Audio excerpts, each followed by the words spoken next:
master of deception and also a master of management of great wrestling talent. And the Great Kabuki, I think, is fair evidence of that, but a most unusual situation coming up at this point in time.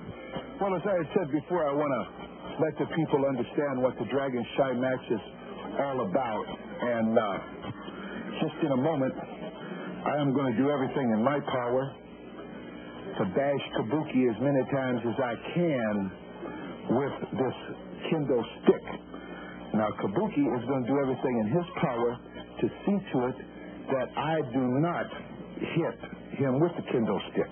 This is an actual demonstration that these people are going to be privileged enough to see. And what it is you're trying to show that Kabuki, nobody could hit Kabuki any place if Kabuki, oh, that's a pleasure, if Kabuki didn't want to be hit. That's right. Now, just for any skeptics, Gordon, I've taken this opportunity. As you see, there's a $100 bill, Ben Franklin. It's another $100 bill. All right. Just so everyone completely understands, there has been a boy chosen, one of the best up-and-coming young wrestlers in Georgia, anywhere in the United States. And I think his name is Rogers, Tommy Rogers. I'm sorry if I've got his name wrong. And as soon as I get through with Kabuki, if Tommy Rogers can take this stick and touch any part of Kabuki's body other than the Dragon Shy glove, then he gets the 200. You see, he's so intelligent. You see, what he figures is people are going to think that he's not even trying to hit him. What he's going to do is not only going to demonstrate it himself, but he is going to have an opponent come in and give it a try right on national television. Do you know what a risk this man has taken doing this? It's not a risk at all because he has the Great Kabuki.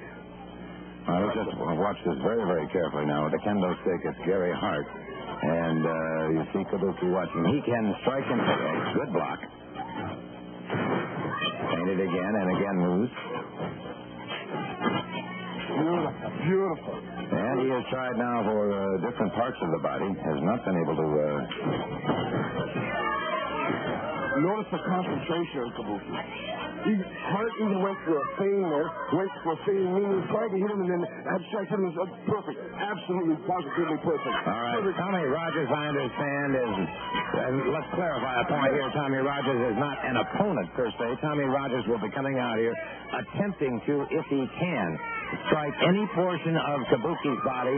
What you must understand, too, Mr. Soley, is this, what Mr. Hart is doing right now is people saying, oh, yeah, why don't you try hitting him harder, Mr. Hart? So Mr. Hart has stepped aside so much confidence in this man. Now, here's a young fellow that's going to do everything he can. Now we're going to see something great on national television. It's just really incredible. All right, let's watch this. I want everyone to understand what the Dragon Shy is. Look at this. Look at this. And he is swinging that Kendo stick. Now. He is really moving it from now. Kabuki. Look at this. Blocking beautifully, I might add. Touch the body. He must touch the body. Thus far, he has been unable to. It's nothing, see? He's perfect. He's perfect. He got him. Look at that. And Kabuki suddenly retaliating there as he was caught. Kabuki, his attention diverted momentarily. And now Kabuki using the Kendo stick on Tommy Rogers. Beautiful. And Gary Hart trying to... Kabuki. And he is having a problem handling this man. Rogers beating around the head and shoulders as Kabuki just went berserk here once he felt the sting of that bamboo... and it could be, I think, in a sense, called a torture instrument, but nonetheless, he... I'll tell you something, mister. I wouldn't want to be the one of the fellas that hits Kabuki with a stick. I've never seen rage in a man. Look at that Kabuki. Look at him turning circles. That's the Dragon Shy on national television. You know what you've just seen? You've just seen history. Look at even Hart. Even Hart is having a hard time controlling this man now. Well, I can certainly understand why. And, of course, Kabuki, his attention... I have to say, was temporarily diverted, and Rogers seized that opportunity, caught him with that Dragon Shy. Bravo. Bravo, Mr. Hart. Good. I have back my 200.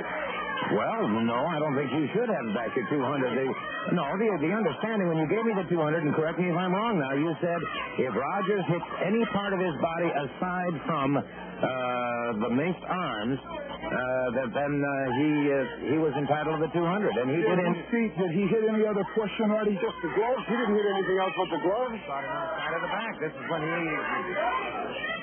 down on it. Okay, I'll take your word. 200 to the boys. Can I have back my gold watch, though? Your gold watch? Yeah. Yes, of course you could have your gold watch. Okay, so Tommy Rogers has paid quite a price for this $200, but I will see to it that he is given his $200 the minute this show is over, sir. I must tell you something. You're taking $200 here unnecessarily because the Great Kabuki had stood in there and done his chore, and he looked back to Mr. Hart here in innocence, looked away, and that young man at that particular time nailed him in the back of the head. Now, myself, I wouldn't have gone for that, and that's exactly what happened. I say this. Yes. For many years, it has always been said, win if you can, lose if you must. But Tommy Rogers always cheats, Roddy. Cheaters never win. They never prosper. What's $200? There you go. That's true. What a beautiful demonstration.